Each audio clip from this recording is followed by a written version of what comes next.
भी राहुल, आप देखेंगे अगर गहराई से अमित शाह जी का बयान पढ़ेंगे तो मुझे अभी तक कश्मीर के दौरे के तक, हालांकि ये सुनने में आ रहा है कि अल्ताफ़ बुखारी और सज्जाद लोन उन्हें मिले हैं और पत्रकार मित्र ही मुझसे पूछ रहे थे कि आज़ाद कब मिलेंगे। मैंने कहा वो रात के अंधेरे में मिलेंगे जब कोई देखने वाला नहीं होगा। तो रविंद्र रैना मेरे मित्र हैं, हमदर्दी होती है कि उनके दिल के ऊपर क्या गुजर रही होगी कि क्या वो 3 नेता ही नहीं खड़े बना पाए भारतीय जनता पार्टी वाले, कि 3 कैंडिडेट वहाँ पे खड़े होते हैं और उनके दिल के ऊपर क्या बीत रही होगी। रविंदर रैना, वो वहाँ पे एक और भी है, मुश्ताक बुखारी और शहनाज गनई और विनोद गुप्ता पार्लियामेंट के बैठे हुए थे। इसी सवाल को ऐसा कर लेते हैं, नेशनल कॉन्फ्रेंस पीडीपी जम्मू की 2 सीटों पे क्यों नहीं दिखी?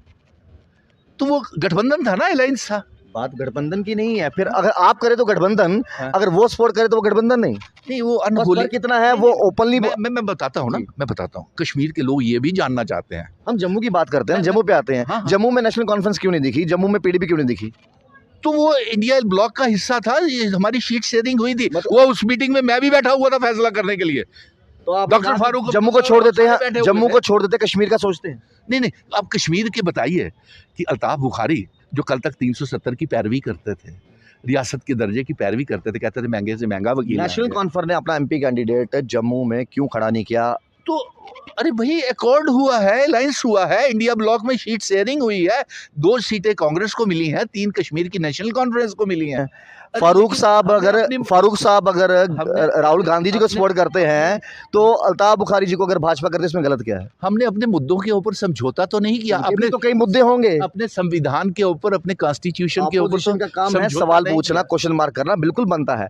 जो चीज अपोजिशन ही पत्रकार का नहीं, ये मेरा नहीं है, आम जनता का सवाल है और एक बड़ा आम सा सवाल है।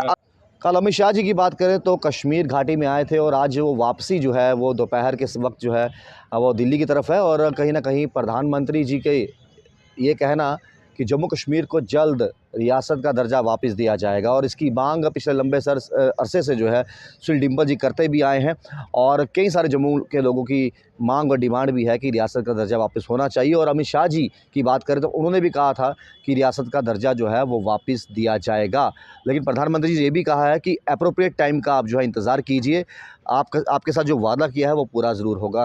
और बार बार सुनील डिम्पल जी जो हैं रियासत के दर्जे की मांग जो है बार बार करते हैं मिशन स्टेटहुड के नाम पर। सुनील जी, आज तसल्ली और खुशी है जिसकी मांग आप पिछले कई सालों से कर रहे हैं और मिशन स्टेटहुड के तले भी आपने बहुत बार आवाज़ उठाई है। प्रधानमंत्री जी ने ये अनाउंस कर दिया है कि रियासत का दर्जा ज़रूर मिलेगा, लेकिन एक उच्चतम समय का इंतज़ार है और वही कहना अमित शाह जी का भी है। हाँ, आज 2 खुशी की बात है कि जो सड़कों से लेकर के हम सुप्रीम कोर्ट तक ये जो जंग लड़ रहे थे और सुप्रीम कोर्ट से जो हम जंग जीत करके आए हैं कि जम्मू कश्मीर को एक रियासत का दर्जा मिलना चाहिए, नंबर 1, और नंबर 2 यहाँ पे असेंबली के चुनाव होने चाहिए 30 सितंबर से पहले। लेकिन दोनों खुशी की बातें हैं। ये जम्मू कश्मीर के लोगों की जीत है जो सड़कों से लेकर के हमारे साथ सुप्रीम कोर्ट तक गए, उनकी जीत है। 1 करोड़ 30 लाख आवाम की जीत है। आप पत्रकार मित्रों की भी जीत है, राहुल आपकी भी जीत है, क्योंकि आपने हमारी आवाज़ समय समय के ऊपर केंद्र सरकार तक पहुंचाई कि लोग यहाँ के रियासत के दर्जे की मांग कर रहे हैं। 5 अगस्त 2019 के फैसलों को कुछ सही ठहरा रहे हैं, कुछ नहीं ठहरा रहे हैं हम, जो क्योंकि ये हमारी उम्मीदों के मुताबिक नहीं था। और आज अमित शाह जी ने भी बोल दिया कि 90 सीटों के ऊपर भारतीय जनता पार्टी चुनाव लड़ेगी। उनका हम स्वागत करते हैं, हम तो कब से कह रहे थे। और अफसोस तो इस बात का है कि पहले अमित शाह जी ये भी तो बताएं कि 3 सीटें कश्मीर के ऊपर वो चुनाव क्यों नहीं लड़ रहे, क्यों अपने उम्मीदवार नहीं उतारे हैं। जवाब बनता है, लोग जानना चाहते हैं। और साथ में अमित शाह जी ने एक और बात कह दी राहुल कि 3 परिवारों को वोट मत कीजिए, ठीक है, और नेशनल कॉन्फ्रेंस को वोट मत कीजिए, 3 परिवारों को वोट मत कीजिए, बाकी जिसको मर्जी कश्मीर में वोट कीजिए। अब बाकी कौन रह गया?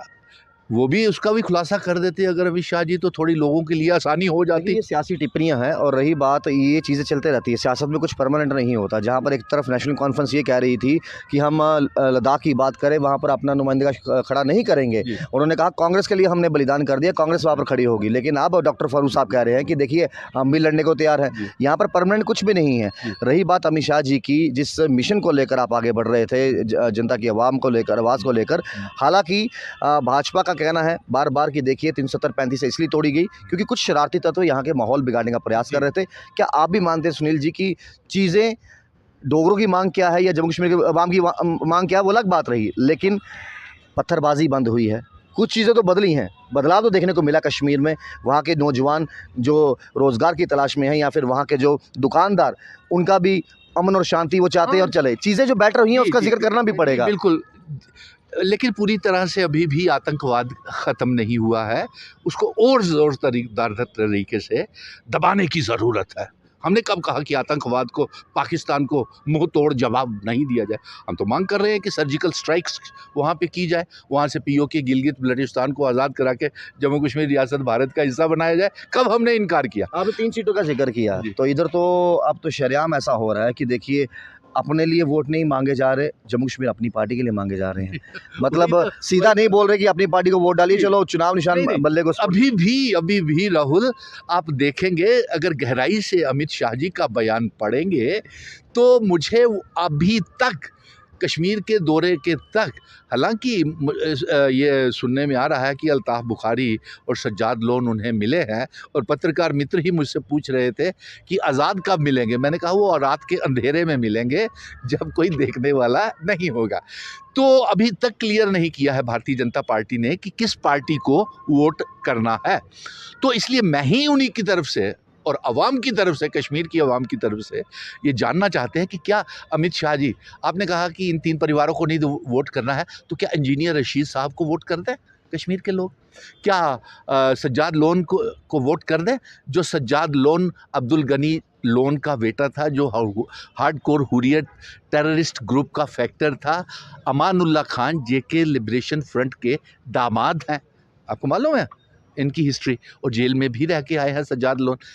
अल्ताफ़ बुखारी पीडीपी का प्रोडक्ट है, हाँ? तो उनको वोट करें, या फिर अब आप ही बता दीजिए कि इंजीनियर रशीद को करना है, सज्जाद लोन को करना है, या अल्ताफ़ बुखारी को करना है, या गुलाम नबी आज़ाद करना है? गहराई पे जाएंगे अगर हर एक के, अगर इसी तरीके से गहराई में जाएंगे तो कई सारी चीज़ें डॉक्टर फारूक अब्दुल्ला के खिलाफ भी चीज़ें बाहर आएंगी, कई सारी चीज़ें मुफ्ती मैडम को लेकर भी आएंगी। जिस तरह कहते थे कि 370 के साथ छेड़छाड़ की, तिरंगा उठाने वाले हाथ नहीं रहेंगे, वो बयान भी सामने आएंगे। जो डॉक्टर फारूक अब्दुल्ला का प्यार जो है पड़ोसी मुल्क के लेकर भी देखने को मिलता है। कहने का तात्पर्य ये है कि ये सियासत है, सियासत में सियासती बयान चलते हैं। हमें चाहिए जम्मू कश्मीर की आवाम का भला, हम उसी पे बात करते हैं कि किस तरीके से। एक बड़े अच्छे तरीके से आप कर रहे हैं और इसके ऊपर इंटरव्यू कर रहे हैं, मुझे अच्छा लग रहा है। हम बात करेंगे स्टेटहुड की, हम बात करेंगे जो चुनावों का इंतजार है हाँ, इसमें मैं एक बात कहूँगा, मैं प्रधानमंत्री जी ने ये कबूल कर लिया, उधमपुर की रैली में भी कबूल कर लिया कि असेंबली के चुनाव भी करवाएंगे और स्टेटहुड भी देंगे, लेकिन क्या भारी मन से।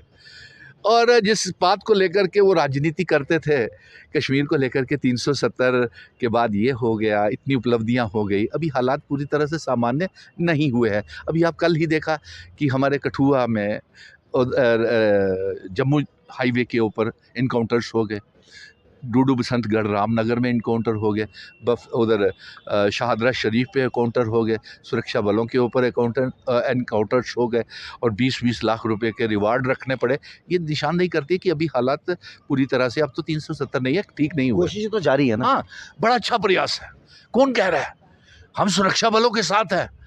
अगर पीओके गिलगित बल्टिस्तान को आज़ाद करवाने के लिए हम भारतीय सुरक्षा बलों के साथ हैं, भारत की सरकार के साथ हैं। किसने रोका पीओके गिलगित? सुनील डिम्पल जी किसके साथ हैं? आप तो डायरेक्ट पूछना चाहते हैं, सीधा पूछना चाहता हूं। सुनील डिम्पल जी के जब अवाम के साथ तो है ही हैं, लेकिन वैसे देखा जाए चहीते नेताओं की बात करें, सुनील डिम्पल जी को किनका काम अच्छा लगता है? क्योंकि आपको फारूक साहब के साथ भी देखा, आपको रमन भल्ला जी के साथ भी देखा, आपको राणा साहब के साथ भी देखा। आपकी ये देखो पॉलिटिकल कैरियर लग रहा, लेकिन पर्सनल रिश्ते हर एक के साथ होते हैं, आपके सबके साथ मित्रता है। राहुल जी, आपको याद है जब मुझे रविंदर रैना जी के साथ भी मित्रता है, ऐसी जी, बात जी, नहीं जी। है। आपको याद है कि जब 5 अगस्त 2019 के बाद आपने मुझे कई बार जेलों में गिरफ्तार होते आपने बिल्कुल, आपने खुद भी देखा बिल्कुल। कि मुझे गिरफ्तार करके छुड़ाया जा रहा था। क्यों गिरफ्तार किया गया था? सिर्फ़ यही जम्मू का बेटा महाराजा हरि सिंह जी की पगड़ी को बचाने के लिए रियासत के दर्जे की ही माँग कर रहा था ना।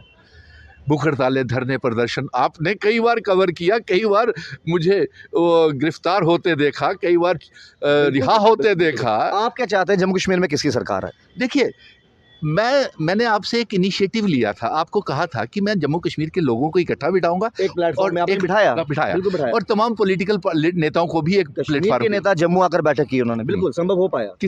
किसने संभव ये किया? आप ही ने कहा था और वो पूरा भी हुआ। जी, और उसके बाद हमने एक ऑल पार्टीज़ डेलीगेशन इत्तेहाद बनाया और वो इत्तेहाद आपने दिल्ली तक हमको कवर बिल्कुल, किया। बिल्कुल, दिल्ली भी आप गए थे। बिल्कुल सही कहा आपने। इलेक्शन कमीशन से मिले, तमाम मुल्क के पार्लियामेंट से मिले और जम्मू कश्मीर की हालात चीज़ों को बारीकी से वहाँ तक समझाया और पहुँचाया। बिल्कुल पहुँचाया, सही कहा। बिल्कुल ठीक है। और अब फिर उसके बाद हमने एक अलायंस बनाया जिसमें कांग्रेस, नेशनल कॉन्फ्रेंस, कश्मीर के संगठन हैं, जम्मू के संगठन भी हैं, शिवसेना, अवामी नेशनल कॉन्फ्रेंस, कश्मीर के और भी दल हैं जम्मू के। तो हमने 5 सीटें जो हैं 2 जम्मू की जो है कांग्रेस को दे दी, ठीक है? जी। ये हमारा फैसला हुआ।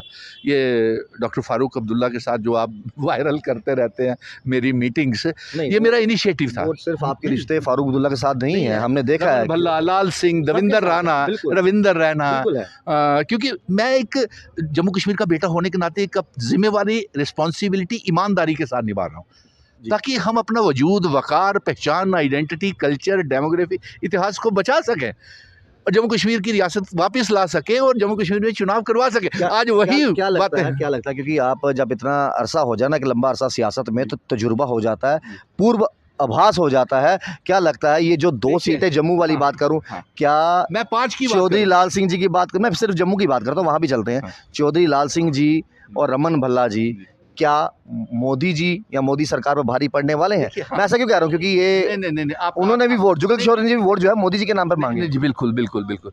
राहुल, आपको ये बताऊँ कि ये कांग्रेस के 2 एमएलएस, मैं कहूँगा कि उनकी तरफ से जो कैम्पेनर्स कौन थे?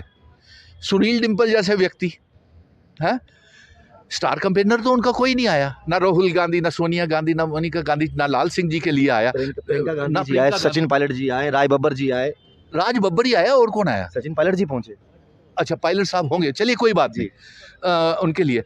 लेकिन प्रधानमंत्री जी आए, गृह मंत्री जी आए, ये सीधी टक्कर किसके बीच में हुई? वो तो साफ कहते हैं ना, ये हमारी जो है, आप हमें वोट मत डालिए, आप मोदी जी को वोट डालिए। ठीक है, हाँ। जी। तो जाहिर सी बात है कि हमारे इत्तेहाद के 2 जम्मू के उम्मीदवार लाल सिंह भी जीतेंगे और रमन भल्ला, हम तो ये कहेंगे। दोनों बेहतरीन नेता हैं, दोनों उसमें कोई दो राय नहीं है। अच्छा, अब श्रीनगर की तरफ चलते हैं। श्रीनगर की सीट के ऊपर जो भारी टर्नओवर हुआ है, आज अमित शाह जी खुद तारीफ कर रहे थे कि भारी वोटर टर्नओवर कश्मीर में हुआ है। कई बार तो सियासत में पत्ते जो हैं लोग छुपा कर रखते हैं, कब खोल दें कोई पता नहीं। हाँ, सुनिए, ये भारी टर्नओवर इसलिए हुआ है कि कश्मीर के लोगों ने और जम्मू के डोगरा लोगों ने आपके 5 अगस्त 2019 के फैसले को मंजूर नहीं किया है अमित शाह जी, इसीलिए वो लोग कई जगह पे 50% भी कश्मीर में वोटिंग हुई। अब मैं डायरेक्ट आ रहा हूँ। इसीलिए मोदी जी और अमित शाह जी कह रहे हैं कि आपको आपका हक वापस मिलेगा।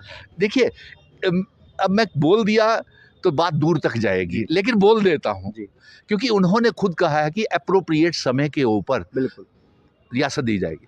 लेकिन मैं कहूँगा, मेरे अपने तजुर्बे के मुताबिक मैं कहूँगा कि मुझे नहीं लगता कि भारतीय जनता पार्टी जब तक रियासत का दर्जा वापस नहीं करेगी, 5 अगस्त 2019 के फैसले और हमारी ज़मीनों और नौकरियों की हिफाजत नहीं करेगी, भारतीय जनता पार्टी के लिए पार्लियामेंट के चुनावों में अब उन्होंने 3 कैंडिडेट खड़े ही नहीं किए, जीतने से पहले ही अपनी कबूल कर ली हार। तो नहीं लगता कि एप्रोप्रिएट टाइम उनके लिए असेंबली में भी आएगा। अपनी हार कबूल कर ली, तो फिर जीत किसकी निश्चित हुई? जीत हमारे रहे हैं, एक रहुल्ला हमारा नेशनल कॉन्फ्रेंस का है, उमर अब्दुल्ला भी जीत रहे हैं। मैं क्लियरली बोल देता हूँ, बारामूला की सीट। आपका मतलब दोस्ती सबके साथ है, लेकिन गहन प्यार जो है वो एनसी के साथ है। नहीं, प्यार की बात नहीं, कॉन्स्टिट्यूशनल, आइडियोलॉजिकल, जो ग्राउंड के ऊपर फैक्ट्स हैं। अच्छा, आप बताइए जी। सुनने में ये भी आ रहा है कि भारतीय जनता पार्टी इंजीनियर रशीद को भी समर्थन कर रही है, सूत्रों के हवाले से ये पता चल रहा है। नहीं, सुनने को तो बहुत सारी चीजें आती है, लेकिन उसको अमली जामा कई बार पहनाया जाता है, कई बार नहीं। लेकिन मैं ये कहूँगा कि इंजीनियर रशीद के साथ हमदर्दी है, ठीक है, लेकिन अफसोस इस बात का है कि सुप्रीम कोर्ट इजाज़त नहीं देता है और हमारे संविधान, हमारा कॉन्स्टिट्यूशन इजाज़त नहीं देता है कि अगर कोई मेंबर पार्लियामेंट जेल में है तो वो पार्लियामेंट को अटेंड, पार्टिसिपेट नहीं कर सकता। फिर उस सीट का क्या बनेगा बताइए? ये कॉन्स्टिट्यूशनल बातें हैं, सीधी सीधी संवैधानिक बातें हैं। तो अगर जिता भी दिया तो फिर क्या बनेगा? तो सोर्सेस है ना, नहीं, सोर्सेस कई बार कंफर्म होते हैं, कई बार अफवाहें बनकर उड़ जाते हैं। नहीं, तो सोर्सेज, अब अमित शाह जी ने खुद ही कहा कि किसी को भी वोट दो कश्मीर में, इनको मत वोट दो, तो उसका इशारा हो सकता है इंजीनियर रशीद साहब की तरफ ही हो। ऐसा तो डॉक्टर साहब भी कहते हैं कि देखिए जी, इन्होंने हमसे रियासत का दर्जा छीन लिया, इन्होंने हमसे ये करवा दिया, वो करवा दिया, आप वोट डालिए, सिर्फ हमें डालिए। देखिए, अगर कोई अपने लिए वोट मांगता है तो उसमें कोई गलत बात नहीं है। चलिए, आपको अब जन सैलाब दिखाने के लिए हम आपको कल पुंछ, राजौरी, नौशहरा, सुरनकोट, मेंढर में ले चलते हैं। तो देखिए जन डिम्पल सैलाब जी के हिसाब से जो है, जो मतलब जम्मू कश्मीर को संभाल सकते हैं वो नेशनल कॉन्फ्रेंस है। आप खुद देखेंगे कि किस तरीके से जन सैलाब मियां अल्ताफ जी को जिताने जा रहा आप है। नेशनल कॉन्फ्रेंस के हिस्सेदार भी नहीं है, नहीं, लेकिन मैं फिर भी नेशनल कॉन्फ्रेंस को लेकर प्यार उमड़ता है आपका, चाहे डॉक्टर फारूक साहब हों या उमर साहब। नहीं, मैं कांग्रेस के रमन भल्ला के लिए बड़ा प्यार है, वकार रसूल बानी के लिए बड़ा प्यार, लाल सिंह जी के लिए बड़ा प्यार है, रविंदर रैना के लिए बड़ा हमदर्दी है। एक प्यारा सा मैसेज जो है रविंदर रैना जी को भी आप दे दीजिए, क्योंकि रविंदर रैना साहब, आपसे हम आपको मेंबर पार्लियामेंट देखना चाहते थे, आपने बड़ी बढ़िया मेहनत की है, आपने निराश कर दिया। आप तो खांड भी खिला रहे हो, मतलब ऊपर से मीठी है, अंदर फिर भी मिर्ची ही है। नहीं, दिल से कह रहा हूँ, अफसोस हो रहा है। अब मुझे ये बताइए कि उनके दिल के ऊपर क्या गुजर रही होगी। आपने 3 कैंडिडेट कश्मीर में नहीं उतारे, जिसको यहाँ आपने पहाड़ी स्टेटस दिया, लेकिन वो वहाँ पे भी। तो रविंदर रैना मेरे मित्र हैं, हमदर्दी होती है कि उनके दिल के ऊपर क्या गुजर रही होगी कि क्या वो 3 नेता ही नहीं खड़े बना पाए भारतीय जनता पार्टी वाले, कि 3 कैंडिडेट वहाँ पे खड़े होते, और उनके दिल के ऊपर क्या बीत रही होगी। रविंदर रैना, वो वहाँ पे एक और भी है, मुश्ताक बुखारी और शहनाज गनई और विनोद गुप्ता, उनके एमएलसीज और उनके कर रहे हैं, उनके दिलों पे क्या गुजर रही होगी। सवाल को वो तो उम्मीद लगा के मेंबर पार्लियामेंट के बैठे हुए थे। इसी सवाल को ऐसा कर लेते हैं, नेशनल कॉन्फ्रेंस पीडीपी जम्मू की 2 सीटों पे क्यों नहीं दिखी? तो वो गठबंधन था ना, अलायंस था। बात गठबंधन की नहीं है, फिर अगर आप करें तो गठबंधन, अगर वो सपोर्ट करे तो वो गठबंधन नहीं। वो अनहोली कितना है वो ओपनली। मैं बताता हूँ ना, मैं बताता हूँ। कश्मीर के लोग ये भी जानना चाहते हैं। हम जम्मू की बात करते हैं, जम्मू पे आते हैं। जम्मू में नेशनल कॉन्फ्रेंस क्यों नहीं दिखी, जम्मू में पीडीपी क्यों नहीं दिखी? तो वो इंडिया ब्लॉक का हिस्सा था, ये हमारी शीट शेयरिंग हुई थी, वो उस मीटिंग में मैं भी बैठा हुआ था फैसला करने के लिए।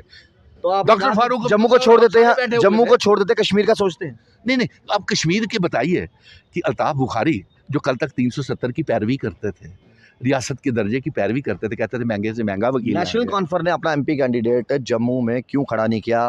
तो अरे भाई, अकॉर्ड हुआ है, अलायंस हुआ है, इंडिया ब्लॉक में सीट शेयरिंग हुई है, 2 सीटें कांग्रेस को मिली हैं, 3 कश्मीर की नेशनल कॉन्फ्रेंस को मिली हैं। तो कहने का तात्पर्य है कि नेशनल कॉन्फ्रेंस जम्मू में कांग्रेस को सपोर्ट करती नजर आई, जैसे फारूक अब्दुल्ला साहब आए, हम इकट्ठे थे। और कांग्रेस भी दमखम से जो है कश्मीर में कर रही है। अब आप चलिए पुंछ राजौरी, कल ही हम जा रहे हैं। इसमें क्या गलत है कि अगर भाजपा जम्मू कश्मीर अपनी पार्टी या गुलाम नबी आज़ाद या सज्जाद लोन जी को सपोर्ट करती है, इसमें गलत क्या है? यार देखिए, एक इंसान का, शख्स का ज़मीर भी होता है, आइडियोलॉजी होती है, विचारधारा होती है। वो लोग अल्ताफ बुखारी, ये तो दोनों तरफ से सेम हो रही हैं। फारूक साहब अगर राहुल गांधी जी को सपोर्ट करते हैं, तो अल्ताफ बुखारी जी को अगर भाजपा करते हैं, इसमें गलत क्या है? हमने अपने मुद्दों के ऊपर समझौता तो नहीं किया। अपने तो कई मुद्दे होंगे, अपने संविधान के ऊपर, अपने कॉन्स्टिट्यूशन के ऊपर। का काम है सवाल पूछना, क्वेश्चन मार्क करना, बिल्कुल बनता है। जो चीज अपोजिशन ही पत्रकार का नहीं, ये मेरा नहीं है, आम जनता का सवाल है, और एक बड़ा आम सा सवाल है। अगर नेशनल कॉन्फ्रेंस कांग्रेस को सपोर्ट कर रही है, कांग्रेस एनसी को सपोर्ट कर रहा है, तो उसमें अगर बीजेपी जम्मू कश्मीर अपनी पार्टी को सपोर्ट कर देती है, तो उसमें गलत क्या है? क्योंकि अपनी पार्टी ने खुद ही समझौता कर लिया अपने मुद्दों के ऊपर। तो कांग्रेस ने भी समझौता कर लिया अपने मुद्दों को लेकर एनसी के साथ? नहीं किया। स्टेटहुड पे वो हमारे साथ है, या चुनावों को लेकर के हमारे साथ है। होंगे, प्रोपेगेंडे तो अलग अलग होंगे ना, मुद्दे तो अलग अलग होंगे ना। ये अभी मैं आपको बताता हूँ हालांकि सुनील डिम्पल ये जंग सुप्रीम कोर्ट से रियासत के दर्जे की जीत चुका है। अगर बीजेपी इसको देरी करेगी हमको देने में तो मैं फिर जाऊंगा। रिव्यू पिटीशन हमने जहाँ पर क्रेडिट बनता है लेना वो जरूर है। सुनिए, जहाँ 370 के ऊपर हमने रिव्यू पिटीशन दायर की है वहाँ पे हम एक और पिटीशन दायर कर देंगे कि रियासत के दर्जे में हमें देरी कर रहे हैं। ये अगर चुनावों में भी देरी की तो हम तब भी करेंगे, लेकिन ये आप देखेंगे कि चुनावों में चौंकाने वाले वो आएंगे। कौन से रिजल्ट किसको चौंकाएंगे?